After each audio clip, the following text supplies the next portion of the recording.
Bonjour Olivier, qui sont pour vous ces oubliés de l'Europe? Les oubliés de l'Europe, c'est nous tous. Nous tous, les artisans, les commerçants, les professions libérales, les indépendants, les start-up, les retraités, pratiquement tous les Français. Comment vous êtes venu l'idée de présenter une liste aux élections européennes? Alors nous sommes l'émanation de la Coordination nationale des indépendants, la CNDI. C'est l'une des 4 organisations professionnelles reconnues, c'est-à-dire il y a le MEDEF, la CPME, l'UDP et la CNDI. Et nous avons créé la CNDI il y a à peu près 10 ans, et nous avons 1500 élus en France qui défendent les petits artisans, commerçants, professions libérales, et les start-up, les indépendants. On a un succès important qu'on voudrait développer et on veut avoir ce même élément de défense au niveau européen. Et c'est pour ça qu'on présente des candidats au niveau européen. Quelles sont les valeurs que vous défendez? Créer l'Europe des savoir-faire. C'est-à-dire, nous, les artisans, les commerçants, professions libérales, les indépendants, on voit un savoir-faire qui disparaît, il faut vraiment le réanimer. Après, c'est important, c'est de relancer l'emploi de proximité. Et ça, il y a beaucoup à faire.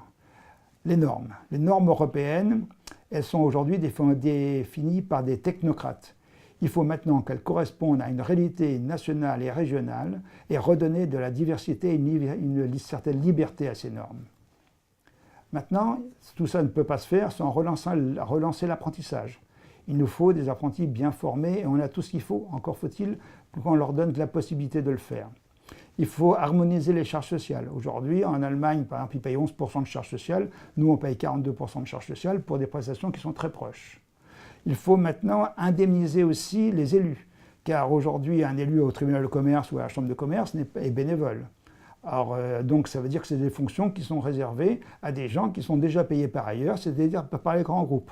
Et nous, les petits, les artisans, on n'a pas les moyens de perdre une journée ou 2 par semaine pour siéger. Donc il faut qu'on soit bien rémunéré et indemnisé en conséquence. Et maintenant, bien sûr, il faut l'écologie, il faut une écologie positive et créative et non plus une écologie punitive. Qu'attendez-vous du résultat de ces élections? Compte tenu du climat actuel, on peut espérer faire un peu moins de 10% et d'avoir 7-8 élus. Merci bien Olivier.